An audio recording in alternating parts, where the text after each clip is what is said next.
Are पार की लड़ाई का ऐलान किया। उन्होंने कहा अब माफी नहीं चाहिए, अब आर पार की लड़ाई होगी।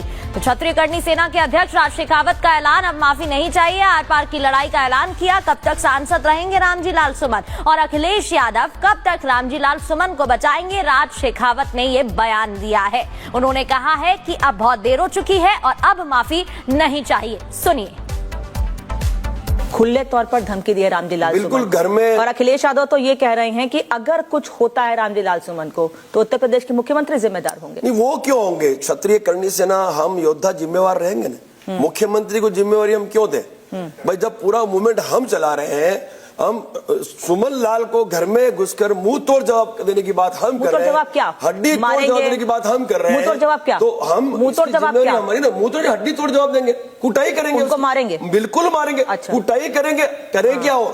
भाई मैं आपसे पूछना चाहता हूँ, महाराणा सांगा जो है वो एक महापुरुष है जिन्होंने अनगिनत जख्म खाने के बाद भी इस देश के लिए लड़ाई लड़ी, उनके परिवारों का बलिदान किया। इन महापुरुषों ने मुगलों से लड़कर हम सभी की रक्षा की और आज देश की सर्वोच्च पंचायत संसद भवन में एक जनप्रतिनिधि ये टिप्पणी करता है कि महाराणा सांगा गद्दार है और ये सनातनी गद्दार है। कैसे बर्दाश्त हम करेंगे इन बातों को? हम बर्दाश्त नहीं कर सकते।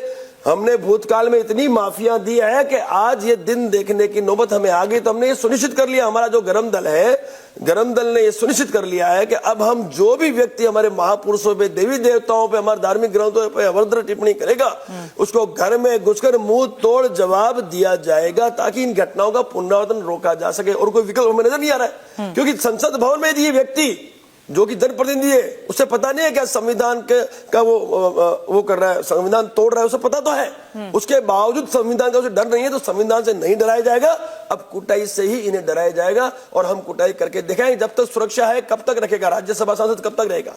जिस दिन सुरक्षा में सेंध मिली उस दिन हम उनकी कुटाई कर लेंगे। अखिलेश यादव सरकार को ब्लेम कर रहे हैं, आप लोग नाराजगी जाहिर कर रहे हैं। राणा सांगा एक ऐसी शख्सियत थे, आपने भी उनको बताया कि कितने वीर सपूत थे वो और किस तरीके से 80 घाव के बाद भी और एक हाथ गंवाने के बाद भी वो लड़ाई लड़ते रहे हैं। उनको लेकर ऐसा बयान दिया गया। औरंगजेब का सपोर्ट करते हैं समाजवादी पार्टी के सांसद, देवी देवताओं का अपमान करते हैं। अखिलेश यादव कहते हैं गौशाला से बदबू आती है। मतलब बैक टू बैक ऐसे बयान दिए जाते हैं। आपको नहीं लगता है कि ये उन लोगों की आदत में शुमार हो चुका है? और अखिलेश यादव जो राष्ट्रीय अध्यक्ष हैं, जिन्हें रोकना चाहिए, वो खुद बढ़ा चढ़ाकर उनको समर्थन देते हैं और उनको बचाने के लिए आगरा तक पहुंच जाते हैं। समाजवादी पार्टी का जो मुखिया है अखिलेश यादव बहुत बड़ी गलती कर चुका है।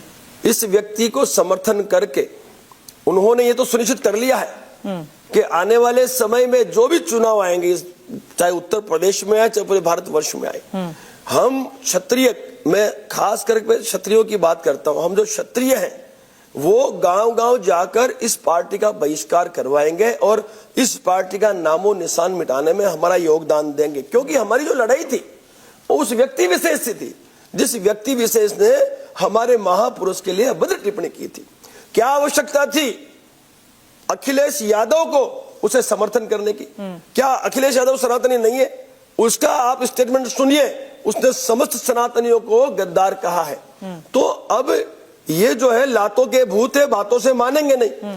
अब जहां तक बात है अखिलेश यादव और उसकी पार्टी को जवाब देने की, तो लोकतंत्र में हम समस्त देश की समस्त जनता के पास जो शस्त्र है वो है वोट की चोट।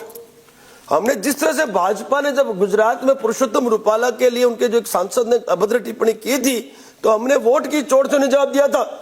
अब समय आ गया है समाजवादी पार्टी को वोट की चोट से हम जवाब देंगे। आने वाले समस्त चुनाव में उत्तर प्रदेश का प्रत्येक क्षत्रिय इसका बहिष्कार करेगा। हम उसके लिए गांव-गांव यात्रा करेंगे और बहिष्कार करवाएंगे और एकमात्र शस्त्र है उसका उपयोग करके इस पार्टी का नामो निशान मिटा के हम इस जो हमारे प्रण है उसको हम सार्थक करेंगे।